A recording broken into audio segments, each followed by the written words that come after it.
beautiful here, right? And it's really exquisite. Oh, it feels really sacred. In fact, there are many places in Taiwan wherein gods have their own specific temples, like the one we're in now. It's the Xietian Temple in Jiaoxi. I heard this place has a very powerful god. So let's go in and take a look.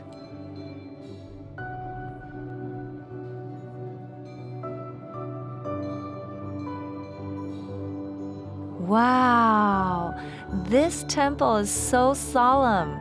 It's so beautiful. Hello. Hello. I heard this is a very famous temple in Jiaoxi. I've also heard that there's a very powerful god inside. Is that true? This silk is the treasure of our temple. In Taiwan, only our temple has this emperor made from silk. Silk? You mean the silk from silkworms? That's right. So it means he's very light, right? It weighs only 4 taels, about 150 grams. So that's about the weight of this Apple Watch. Yes, it's even lighter than that. Is it true? Really light. So is this about 150 grams? Yes, almost. It is? So the god is lighter than this? Yes. So can we go over and have a closer look? Ordinarily, people can't really be in there, so we have staff and we'll ask them to bring it here.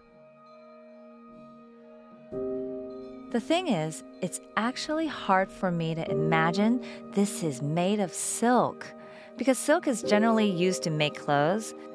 But using silk to make a statue of a god is really something else. Let's take a closer look and see if we can see some small details. Is it really made of silk?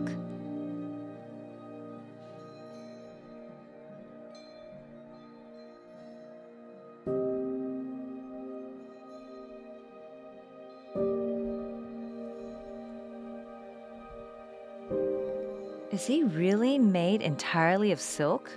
Or just the beard? This deity is all made of silk. There are no supports inside. It's very well made. And that gold thing is made from silk as well?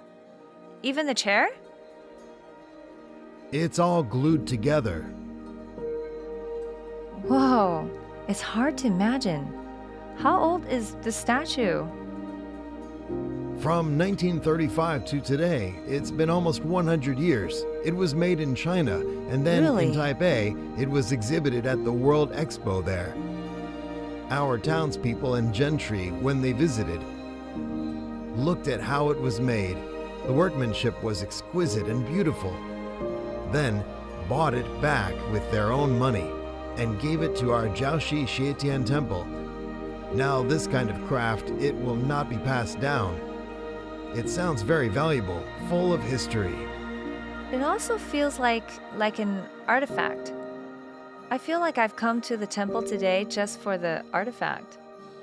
In addition to the beautifully sculpted silk emperor, Xietian Temple in the hot spring area is the only pilgrim building with hot springs in Taiwan. It offers great value and allows visitors to experience traditional temple culture along with the beauty of craftsmanship.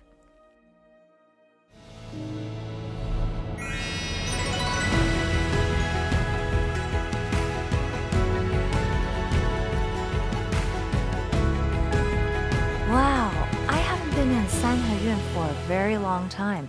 When it comes to the development of Yilan, you must mention one person, which is Wu Sha. This is Wu Sha's residence, and there's this place nearby is where his relatives lived. It's really beautiful.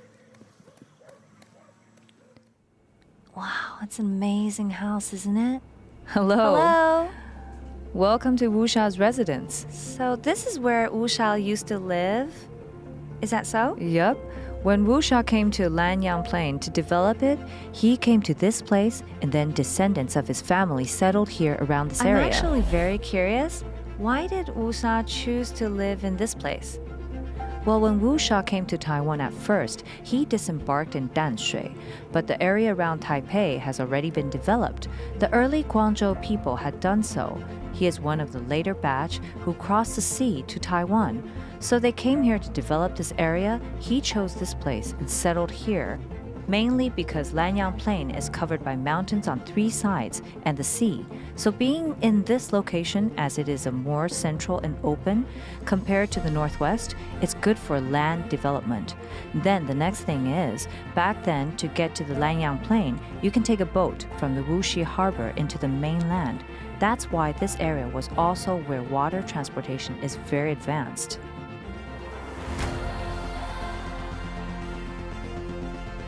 So let's look at this side. This wall is very special to us. It's just to tidy it up. And then we have a special term for this, toka. Toka. That's right. We used to build houses using this method and then cover it up, maintaining clay or mud natural textures. Ooh, You'll realize it's much harder than you think. true. According to the lady, although Wu Shao was the pioneer, but the development didn't last very long since he passed away due to illness. However, through the perseverance of his descendants, Yilan had gradually flourished. In addition to Wu Sha's former residence, the nearby Kaicheng Temple, next to the Tocheng government office, features a rare statue of Wu Sha. This site not only allows you to appreciate a history of over 100 years of incense offerings, but it also reflects the local community's gratitude for his contributions in that period in history. So most people know that Jiaoxi is a town filled with hot spring resorts, but in the past few days, I've discovered that it offers much more. Besides being surrounded by mountains and the sea, soaking in hot springs, we enjoyed delicious hot spring cuisine. We also hiked Mount Matcha and saw fireflies. It was a wonderful experience that helped me to get to know this place again. I highly recommend it to anyone looking for an in-depth tour and to take in the beautiful scenery of Jiaoxi. I'm Christina, and this is Linking368 Taiwan. Which town should we visit next time? Let me keep it a secret for now. See you guys next time.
咱斗阵坚强勇气，成为一尾坚强有我